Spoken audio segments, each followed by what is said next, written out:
मात श्री नर्मदे हर नर्मदे हर नर्मदे हर। श्रीधाम आश्रम के इष्ट देवता श्री दत्तात्रेय भगवान, माँ भगवती राज राजेश्वरी त्रिपुर सुंदरी, माँ नर्मदा जी के श्री चरणों में कोटि कोटि वंदन करते हुए आप सभी को माँ नर्मदा जी की परिक्रमा करते समय हमें क्या आवश्यक है, क्या करना चाहिए, उस विषय पर हम आपको जानकारी दे देते हैं। कुछ पर्व ऐसे भी होते हैं जो अत्यंत महत्वपूर्ण होते हैं और ख़ास तौर पे उन पर्वों से भी महत्वपूर्ण पर्व होता है कि जिस समय हम माँ नर्मदा जी के तट पर हैं और ऐसे समय पर हम जो दान पुण्य करते हैं, वो दान पुण्य क्या है? अन्नदान। धन दान से भी श्रेष्ठ दान अन्नदान। अभी आप देख लो, जो पूर्व समय में आपने देखा होगा कि राज्य में अकाल अगर पड़ जाता है तो अन्न की जो सेवा है वो राजा लोग अन्नदान करते थे। फिर आजकल अन्नदान कौन करता है? जो लोग रईस लोग हैं, जो राजा हैं, वही अन्नदान करता है, बाकी कोई अन्नदान नहीं करता है। और अन्नदान करने के लिए उतना बड़ा खुला हृदय भी होना चाहिए। इसीलिए आप अच्छे से देख लो, आज भी सरकार राशन जो दे देती है वो एक प्रकार का आपको कम कीमत में दिया गया अन्नदान का ही भाग आ जाता है।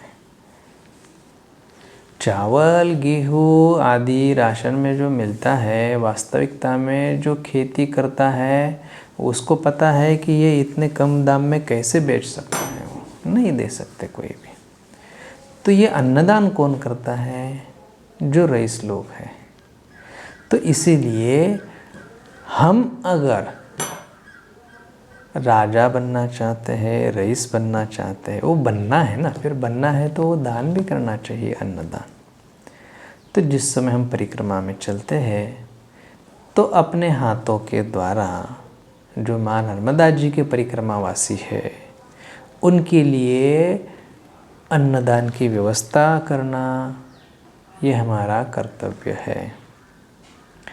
हम भले माँ नर्मदा जी के परिक्रमा में चल रहे हैं, हमने व्रत नियम आदि लिया है, परंतु वो करते करते अगर हम कहीं किसी स्थान पे आश्रम में 1 दिन रुके हैं, 2 दिन रुके हैं, वहाँ रहकर हमने आसपास के लोगों को बुलाकर व्यवस्था करके परिक्रमावासियों की भोजन की व्यवस्था आदि की, गेहूँ, चावल, दाल, तेल आदि की सेवाएं अगर हम लोग कर देते हैं तो वो हमारे लिए पुण्य की प्राप्ति है, अन्नदान।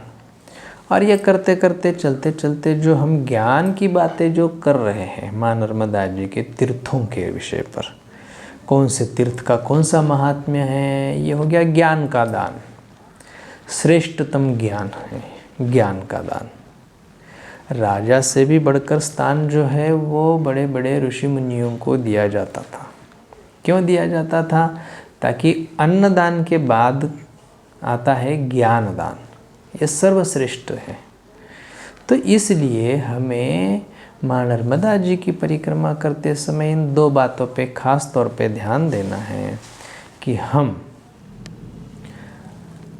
भोजन प्रसादी की व्यवस्था और ज्ञान दान की व्यवस्था। ज्ञान अगर हम दे नहीं सकते हैं तो हमारे पास नहीं है, हम बोल नहीं सकते और कुछ नहीं कर सकते, तो ये जो वीडियोस जो आप सुन रहे हो इसी को आपको कॉपी करना है और फॉरवर्ड करना है आगे लोगों को। तो आपने क्या किया? बैठे बैठे ज्ञान दान किया। अब अन्नदान करने के लिए आपको धन की आवश्यकता है, वस्त्र दान करने के लिए धन की आवश्यकता है, कुछ भी दान करना है तो धन की आवश्यकता है। पर अभी ज्ञान दान के लिए आवश्यक जो है वो यहाँ पे हर एक व्यक्ति के पास मोबाइल भी है और नेट भी है, उसके लिए किसी अलग से धन की आवश्यकता नहीं है। अब लोगों के तो प्रश्न होंगे बहुत सारे कि हम लोग अन्नदान के साथ साथ में ज्ञान दान तो करना चाहते हैं, ज्ञान तो सुन रहे हैं, परंतु ज्ञान के लिए भी महत्वपूर्ण बात है कि ज्ञान कौन दे रहा है, वो कहाँ से आ रहा है, वो स्रोत भी बड़ा महत्वपूर्ण होता है।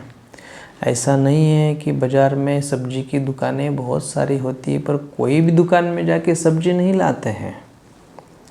तो वैसे ही ज्ञान बांटने के लिए तो बहुत चैनल्स चल रहे हैं, बहुत व्यवस्थाएं चल रही है, परंतु कौन सी जगह का ज्ञान जो है वो सही है, कौन सी जगह का ज्ञान गलत है, इसका आकलन करना भी बहुत ज़रूरी है।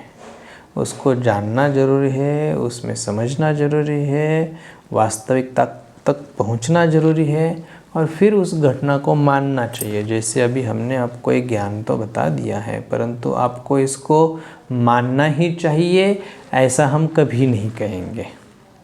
आप पहले जान लो, समझ लो, वास्तविकता तक पहुंच जाओ और फिर निर्णय कर लो और फिर मान लो। ठीक है, तो आप सभी को माँ नर्मदा जी की परिक्रमा करने वालों को भी और माँ नर्मदा जी की परिक्रमा करने वालों सेवाधारियों की, माँ नर्मदा जी के उत्तर तट, दक्षिण तट सभी भक्तों के लिए हम प्रार्थना करते हैं माँ नर्मदा जी के पास दिनों दिन आप सबकी उन्नति होती रहे, आपके सभी के जीवन में आपका यश, कीर्ति, आयु, आरोग्य, धन, धान्य, ज्ञान, ऐश्वर्य आदि वृद्धि हो, ऐसी हम प्रार्थना करते हुए आप सभी को मात श्री नर्मदे हर, नर्मदे हर, नर्मदे हर।